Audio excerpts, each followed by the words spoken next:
So thank you for having me, and thank you for all coming. I've got an opportunity for the next 25 minutes to talk about something I'm really passionate about, I genuinely, really strongly believe in. Quantitative risk analysis, or QRA. Before I start, I just want to get a show of hands. How many of you are project managers? Oh, many. About a quarter or a third. Okay, how many of you are not project managers, but involved in a project? So you're on the project team, but not project manager. Many of you. I'm excluding risk specialists, by the way. So my third question is, how many of us are risk specialists? Wow, that's good, because I'm kind of aiming this talk at you. And me, 'cause I am one as well. I go around helping projects, run risk workshops, and then usually produce a QRA to help communicate the result of the risk workshop. Okay, I've got 3 more questions actually. So how many of you have been in a risk workshop? Most, yeah. Keep your hand up if the risk workshop produced an S-curve. We've seen loads of these cumulative probability curves, yeah. Yeah, keep your hand up if you believed it. David, you're the only one, and Val. I produced it. You produced it, yeah. Yeah. One guy. Yeah, well, that's interesting. So my talk is about user-friendly risk management. It's really risk assessment I'm going to talk about, actually. And I should say, by user, I'm not referring to people like me, the risk specialists. I'm talking about the project team themselves, because we're doing it for them. So we help the project team do a good quality risk assessment, and it's for them and the project manager and the stakeholders. So those are the users I'm talking about. So QRA. I want to really talk about first start with what do we mean by QRA?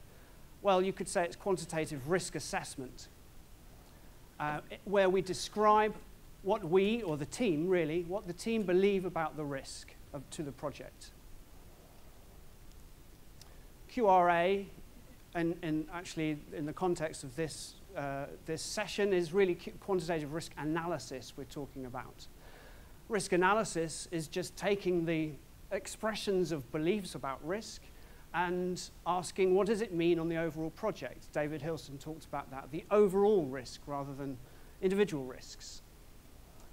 Now we've got quantitative risk. I had to find another A, and I did. I'm quite happy with that. Awareness.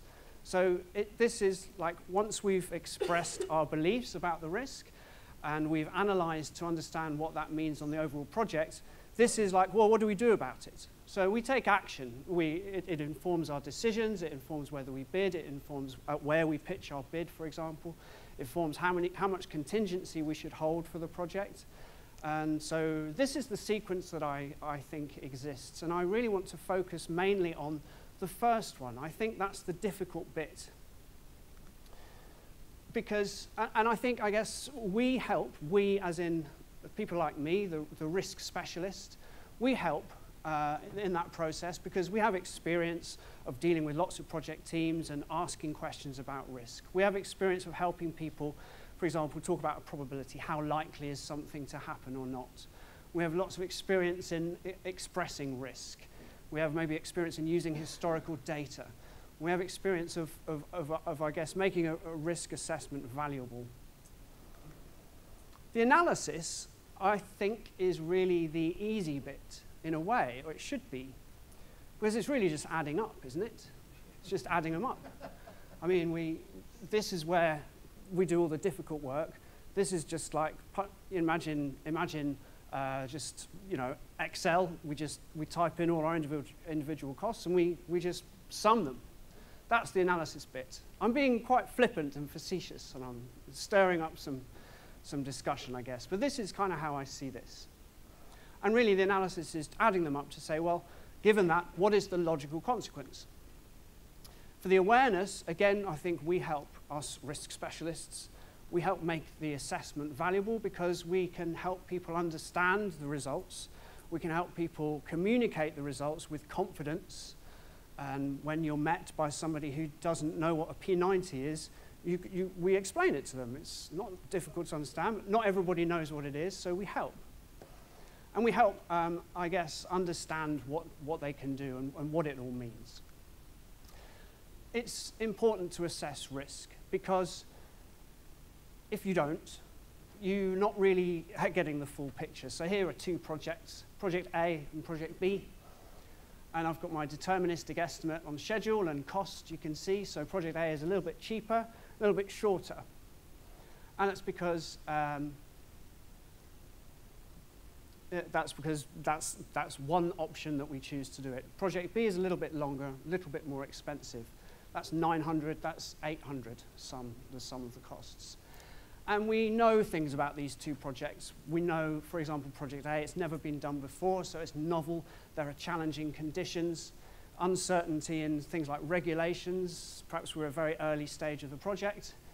Project B, on the other hand, is something that it's been done before, we've done it before, it's very easy. Not novel technology, easy conditions, we know what the regulations are. And perhaps we're halfway through the project, so there's less risk just by dint of that. So if I could summarize in a slide how QRA, and I'm talking about quantitative risk assessment, I guess, helps, is the ability to be able to put these beliefs into numbers that we can do something with. And so the numbers are, for example, there's a triangular distribution there, or a three-point estimate, most people call it. And I've put that against the duration of my first activity design. And I've got some risks. I've got a risk register where we've expressed this might happen with this probability, and if it does, it's going to increase that third activity by 2 weeks or something like that. And we're able to do that on both projects, and we're able to, like I said, put this sort of words, these words of belief into some numbers. You can see that the fact that we've done this project before is resulting in us feeling that there's a narrower three-point estimate that's appropriate for that particular activity. And perhaps our risk register has lower probabilities and lower impacts on this one than it does on this one. This is the assessment. And then we analyze, and that tells us some information about the overall project. So because we have narrower ranges of uncertainty and risk here, we have a narrower range of overall outcomes. On this one, it's wider. And we are now reflecting in numbers our beliefs about the relative riskiness of those two projects. And it's crucial, really, to consider those beliefs rather than just doing a deterministic estimate. Because if we did a deterministic estimate, if we just used the base figures, we would say this is better. But once we are aware of the risk, we would say this is better. So we've expressed our risk. We've used risk analysis to come up with some P90s, for example. And you can see there, by the way, the P90, I call it the reasonably likely worst case. Because it is sort of a worst case, but it's not the worst case. There's still a 10% chance it might be worse. But it's a reasonably likely worst case. There's a 90% chance we'll meet it. Obviously, it's according to the information we put in, but it's the logical consequence of how we've expressed the risk. So it's crucial to consider risk in comparing projects or evaluating projects, wherever you are in the project. And I guess the final stage of the quantitative risk assessment, analysis, and now the awareness is we can put this back into something actually meaningful we can talk about for the project. So you can demonstrate that this project is cheaper but more risky, and you've put some hard numbers around that. It's very, very powerful. We have some techniques, we as in risk specialists, we have some techniques to help you do your risk assessment. I think that's the value that people like me add, is we can say with confidence, okay, you can use a three-point estimate here. And I recommend, unless you have any other reason not to, I would recommend you use a triangular distribution to represent your three-point estimate quantitatively. And we can explain what is a P10, P50, P90. So we're asking you, I'm asking you, the project team, what is the reasonable worst case for this activity? What's the reasonable best case? and the sort of P50, what's the middle, equal chance of failing or succeeding to meet that particular target. So we have a technique, but we have other techniques. We have the techniques of helping people express their beliefs about risk using something like this, a scoring table. So when somebody in a risk workshop puts their hand up and says, I've got a risk, we need to talk about your risk, all right? The first thing I'm going to ask you is, what's the impact? And they say, oh, I don't know. I say, oh, well, I'll help you. Where is it on this scale? Is it 0 to 2.5 million, 2.5 to 5, 5 to 10, or is it 25 to 50? And just, it helps. It helps people to not go into too much detail and kind of just give an idea. Helps for people to agree as well in the risk workshop. And then I would ask, how likely is that then? You said this might happen. How likely?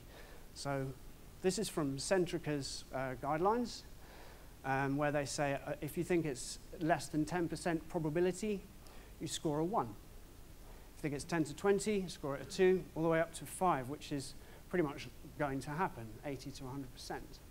So we have these techniques that help people express their risk.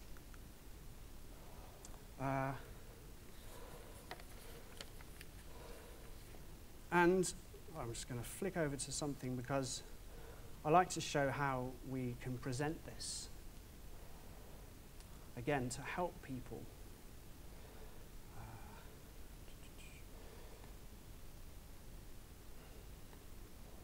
So here's how a typical risk assessment might look, where we have identified our risks. We've listed them on a matrix there, so that's quite handy. Allows us to see, well, there's one black risk, and there's a couple of there's 2 black risks and 3 reds. The star means that we've responded to the risk if we've suggested that we could respond and we could move that risk somewhere else out of that black box. So that gives us our kind of residual risk. We can, once we've done our risk workshop, we can look at things like the score. So how many, as David Hilson said this morning, how many red risks do we have? It's a way, it's not perfect, but it's a way of expressing the outcome of our risk workshop. So all these techniques that we have are very useful.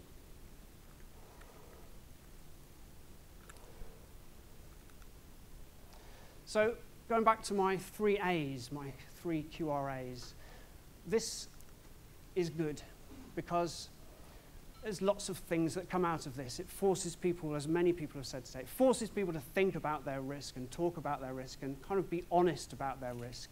Allows people to be open and organize their thoughts and commit things to paper and say, that's what we believe. It's very, very useful just in itself. The benefit of then taking that into an analysis is it's logical, it's repeatable, it's indisputable. One set of inputs gives you one S-curve, one set of P90, one P10, P50, P90. It's just the same way as Microsoft Excel is logical, repeatable, and indisputable. I'm not saying it's correct, because obviously it depends on what you put in. And the benefit, the final thing is once we've done our analysis, it gives us information and other things, I guess it encourages people to own risks and take responsibility. We can divide our risks up between the team. That's really, really useful. And actions that we take to respond to our risks. And we can demonstrate active risk management. And I guess somebody's beat me to it already, Roger, talking about the garbage in, garbage out thing. And I think that's obviously, or garbage in, gospel out, however you want to say. And I think we as risk specialists, we're aware of this fact, but I mean, the answer is obvious, isn't it? Don't put garbage in. Why would you put garbage in? And then you won't get garbage out. I like this graphic. So to summarize my first section of this talk about risk assessment in general, what it does is it gives us, and quantitative risk assessment particularly, it gives us the ability to answer questions about the project. Given the risk as we've expressed it, whether it's right or wrong, but given it as the result of our risk workshop, how valuable is a particular response? That's a really, really, really useful thing to be able to do. So I can go to my sort of pre versus post mitigation here. And I can see that the darker line is as we are today, and the lighter line is what happens if we were to respond to these risks. For example, the most effective response I've got with the biggest reduction in P90 cost is on the risk of quality issues, and someone's proposed to use external verification. So that might not be built into the base cost of the project yet, but we've demonstrated here that if we do that, and if we do the other response, proposed response of using a particular contract type to try and reduce risk, if we do those things, then we're saving, well, 6 million. It's up here, actually. If the proposed response is carried out, the risk is reduced by 5.27 million. So how valuable is the response? Very, very useful. What's happening? How much overall contingency is needed? That one's really useful too, and that one's right there on the same graph. It's like the difference between the base, which is in gray, the base is 16 million, 16.4 million, and the P90. So that's our P90 contingency. If we want to be 90% sure of succeeding, then that's how much extra money we need, according to the risk assessment as the team have made it. Then we've got where is it likely needed? So if we're doing a schedule risk analysis, this kind of output is very common, where we've expressed risk and uncertainties to our activities here. The base is in black, and I've got my P10, P50, P90 in different colors here.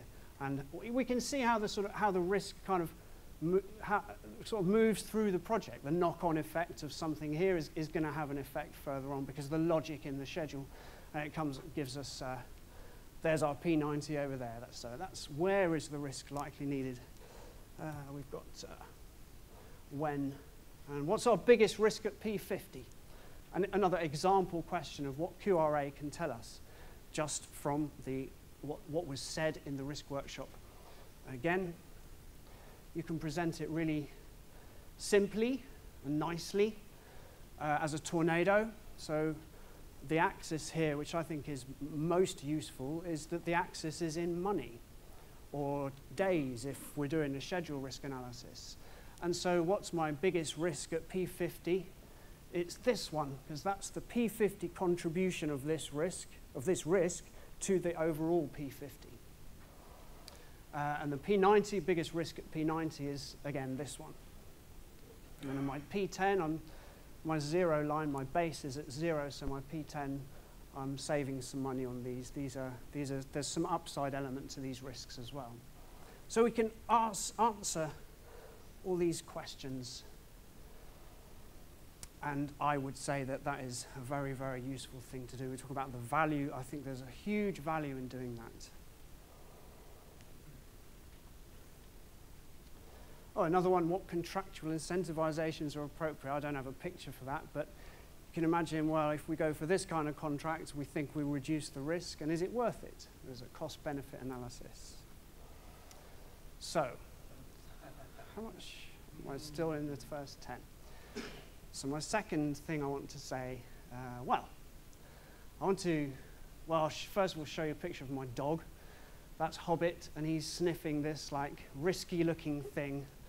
And the incredible thing that dogs do is they have such an incredible sense with their nose. I think a sixth sense almost with their nose, that he went right close to it. He's not hurt by those spines. He's gone just close enough to examine it enough that he wants to know about it. Anyway, that's my picture. I want to take you on a little journey, a simplistic journey, let's say, of, you might say, the maturity of understanding the risk to your project. It's all about saying, we don't know, thank you. And the analogy I'm going to use is seeing things. So on the the left-hand scale, this is a photosensitive cell that you probably looked at school, most people would have done, which emits a charge relative to how much light it picks up. And you can use it for, we made a thing where if someone walks across a beam, it'll set off an alarm. And it's just picking up how much light it's receiving from the other side of the doorway. So it's kind of like we're seeing, but very, very simplistically. Then we've got something like this, a pinhole camera. Again, I remember it from school, which is a bit better. It's a bit better because it's not just, is there light, yes or no? It gives us some kind of image, so there's a bit more resolution, I guess. It's only an analogy. And then we go further towards the human eye, which has, you know, such an incredible resolution and depth perception and so on. So I want you to think about this scale of seeing and think about this as an analogy to understanding our risk to our project. And so perhaps I'll put on here that maybe on the left-hand side is where you don't do any risk analysis. You just do a deterministic estimate. Well, we're going to finish on this date according to our base schedule, and we're going to cost this amount according to our cost estimate. We can do a bit better in the sense that we can say, well, actually, we don't know. And so we can put a plus or minus around those estimates. I'm going to show you some examples of these. That's just a single plus or minus. So it's kind of like saying, all right, our project is forecast at 100 million, plus or minus 10%. And there's nothing invalid about that, but it's kind of like we're just a bit on the left-hand side of this scale of resolution of seeing risk. We do something a bit better where we can go into a little bit more detail. So our cost estimate is made up of lines, or our schedule is made up of activities, and we look at them individually, and we look at how much plus or minus is there on each one. It's better to do that because not all activities are the same, not all areas of cost are the same. Some are more risky than others, and I think we know that, and I think it's good to express that. And we can do a bit better, where we don't just talk about how much things can vary, but we talk about why. And so I'm using the phrase causes, and I think I would say this is further. I'm not saying we're at the I by any means, but we're further over on the scale using explicit causes. So I'm going to show you what I mean. I'm also going to tell you, I'm going to talk about two slipping areas, slippery parts of this, which we come across when we do a QRA, as soon as we get away from just doing really basic stuff. And I'm going to talk about two of those. So let's look at number one first. The deterministic way of looking at our risk is just that. The project will cost $16.4 million. Maybe we can break.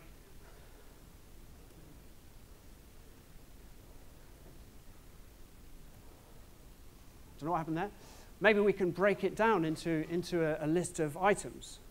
But it's still deterministic. I think we're still at number one on our scale of 1 to 4 of how good we are at doing risk assessment. So there's no expression of risk. It's a breakdown. It's better than just a single number. There's no expression of risk. So I put it to you that the next logical step would be to put some risk on there. I would also first put it to you that logic is very important. Now, I'll go back a couple of slides, explain what I mean. Logic here is just adding them up. But when you have a schedule, the logic becomes very, very different and very much more important. Also, if your costs are based on day rates or quantities like tons and cost per ton, which often they are in a base estimate for a project, then the logic is important to get that right. We want to know that if the tonnage goes up, the cost goes up as well. We have to reflect that. And I'm showing you, this is from PRA, a very well-known risk tool which does this kind of schedule check, and many other tools that do it as well. And so it's looking for open-ended tasks in a schedule is something you should address because it's going to reduce the quality of a risk assessment. So logic's important. All right, so moving on to number 2, I've got my base estimate, and I'm just putting a plus or minus around it. So I've said my base is 16.4. P10, almost best case, 12. P90, almost worst case, 25. By the way, I like to use P10, P90 as a range because it gives you an 80% chance of falling within that range. And I think people feel quite warm to this 80-20 rule. So using P10, P90 is a way of saying, well, we've covered the important 80%, and we're sort of disregarding the outside 20%. So putting the range around there looks like this as a distribution.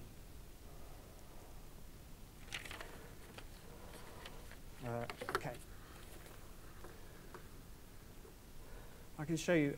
I mean, this is probably too simple, but I just want to show this to you. What it looks like. It's basically one risk. And if I look at this risk, it's basically certain to happen. And if it happens, it's going to hit us by minus 36 or plus 67. Those numbers that we choose to express our belief. So this is like my number 2. We're expressing risk with a single risk or single uncertainty. So let's keep going. So we can, as you saw, we can break down our cost estimate, which we normally do, and we can still express risk at the top level. So even though I've got a breakdown, I'm kind of ignoring that breakdown, and I'm just saying, well, I still want to just say it's a plus or minus. I don't have any knowledge or any information to go any further than that. It's perfectly valid. It's a high-level risk assessment, very high level. I would encourage you to do something a little bit better, but we're still doing that. You'll notice that I'm using the uniform distribution. What does that mean? So that's just this shape. It's a flat distribution. Often you'll see bell curves. But I believe unless there's any reason to not to, I think a uniform is a good place to start. A 2-point estimate.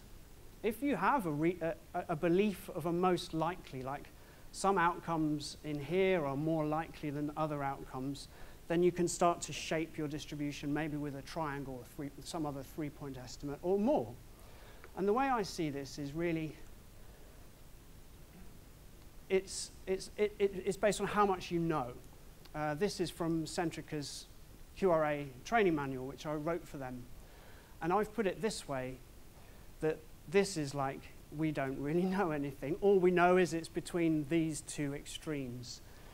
This is a beta PERT distribution, if you want to know, with a small shape parameter if you want to know, but it doesn't really matter. You can see visually what it means. It's most likely to be around here, still quite likely to vary. And here we have slightly more in, even more in, even more in. And these are beta PERTs. In fact, interestingly, they're all betas. There's a single family of distributions. And then the extreme at the top, single points. That's when we know everything. We know exactly how much it's going to be. So, but we'll use a uniform. We're only at 2. Now, this really is equivalent to expressing a plus or minus on each cost. It is equivalent. I've only got 1 plus or minus. I haven't got 6. I've just got 1 plus or minus. And that is, people know this as a risk driver or a risk factor. It's something which will influence all of those things. So if we end up on this side, they'll all be high. If we end up on this side, they'll all be low. I'll show you how that looks like in a typical risk assessment. Again, I have 1 risk, but this time the impact of the risk is relative still, it's plus or minus, but the impact is on it's on each individual cost. So every cost in my cost list has a base and is affected by this single risk factor driver, which increases at P90 that in each individual cost. But it's the same as just doing a plus or minus on the total. So we're not really at 3 yet. We get to 3 when we move away from just having a single common cause and we start to identify two common causes. So this one might represent our beliefs in uncertainty around this particular cost, around the heavy lift vessel that we're using. This one might represent our expression of our uncertainty around the team that's doing both of those 2 first activities. And so it's one cause, it just has 2 impacts. So how does that look in a typical risk assessment? Let's go to my number 3. I have my 2 risks. Let's go to quality issues. So quality issues has 2 impacts, one on bulks, one on fabrication cost.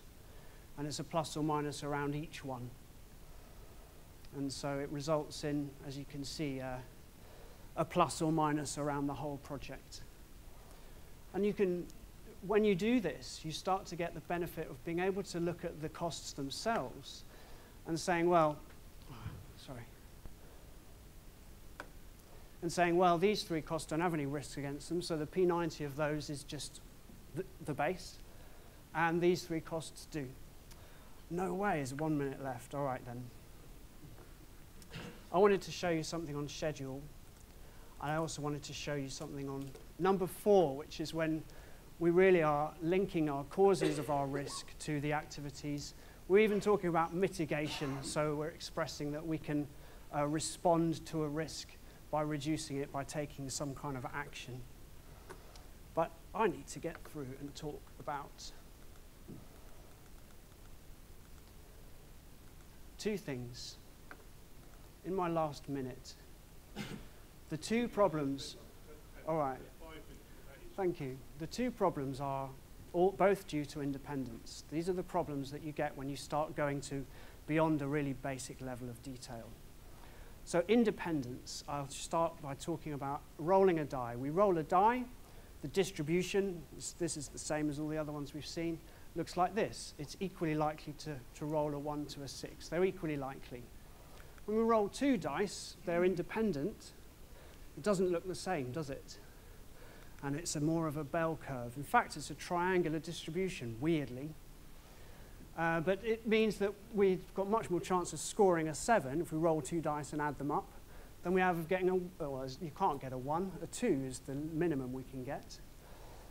And it's a different shape because these 2 dice are independent. If we roll 3 dice, it's a different shape again because these 3 dice are independent. We have more independence. And the more independence we have, the more narrow does our overall result become. This is 4 dice. Who can guess how many dice this is? It doesn't say 10. No, it says X. I'm not talking Roman numerals. Infinity dice. Infinity, well, so this is 25 dice, and it gets narrower and narrower. And I use this phrase, independence plus abundance. I was proud of this. This is my catchphrase now. Parties, do you know, independence plus abundance is certainty. It's a weird thing to say, but you know what I mean. What I mean is it narrows and narrows, and if you throwed an infinite number of dice, we would know how much we would get by adding them up. It would be exactly in the middle. And it's a good thing. It allows us to spread risk. You might know it as central limit theorem, but it isn't that. It's the law of averages. The central limit theorem is highly specific and doesn't really apply to any real-world situation at all. But people know it as that. And it's important, therefore, to recognize that our real projects are not fully independent. How am I doing? All right. Thank you. Because I want to, so that's how we get around this, is we reflect common causes. So we have one risk, put it on all 3 activities because they're done by the same team, they're done in the same conditions, the scope's the same. We don't know what it is now, but we know that they're correlated, basically. The second problem is also from independence. The second problem we run into when we do any kind of detailed risk analysis So it's the fact that if I ask, what's the P90 of rolling my 25 dice, it's 98. So I'm adding up the scores of all my 25 dice. I get 98. That's my P90. There's a 10% chance it'll be more, 90% chance it'll be less. If my dice were not independent, in other words, if I knew that all my 25 dice were going to come to give the same number, somehow they're magically linked, magnetic or something, then my P90 would be 135. Because actually it's the P90 of a flat distribution. So the P90 of my total is much less than the sum of the P90 of each of my individual dice. Again, it's because of independence. And it's really, really inconvenient. Because if, like, again, this is Centrica, if we like to split our estimate into different things, like they split their estimate into a raw and a design allowance, why can't we do it on that? Why can't we split the contingency? And people try, but you end up, again, this is them, I wish they could split their management reserve. They can't, it's just a big amount of money. People try. One way is to look at the mean and just scale them all up to be the P90 to make them add up. Another way is to look at all the P90s, which is too much, and scale them down. Another way is even just to look at how the base is allocated and scale that up to reach our P90. I would say none of them are adequate. So I recommend you use conditional averages. I call them factiles, and there's a paper on its way to being published about this. What it means is that, well, let me show you here. If I add up these numbers, I do get that number. Because these are not P90s. This is, but these are conditional averages. So these are, what is this cost doing on average when the project total is, on average, it's P90. So we're looking for, this is the base, this is the P90. Question is, well, what's causing that? What's happening in that scenario? Well, there's lots of scenarios, so we can look at an average one and then ask what all these are doing on average. And if you want to know more about how I do it, come and talk to me afterwards. So they are very, very helpful because we can account for risk. We can see where risk is. We can give our risk results to economists without having them say, well, your numbers don't add up, so it's meaningless.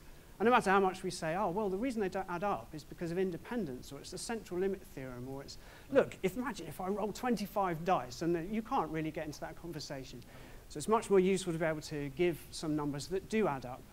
And the world becomes a much better place because we can say, there's hookup and commissioning has the most risk at P90. And I can't do this flying bricks chart unless they add up. Or here's by technical or by non-technical, by category of risk. Here is by risk. If this risk wasn't there, we would reduce our cost by just over $1 million. At P50, P90, it's a little bit more. Tornado of risks, where again, as I said, the axis is cost, not some abstract correlation coefficient or something. So I guess, yeah, one more. This is a P90 cost-spend curve. So I've got a P90 total cost, and I've got a P90 finish date. And there are lots of ways to get there. And the average of them all gives me this green line. And this is how much I'm spending per month. Economists love this because they can do their NPVs and their IRRs, the cash flow, and they add up. Okay, well, I guess I wanted to summarize with that one, but you can read the slides. I would like to take questions now. Thank you very much.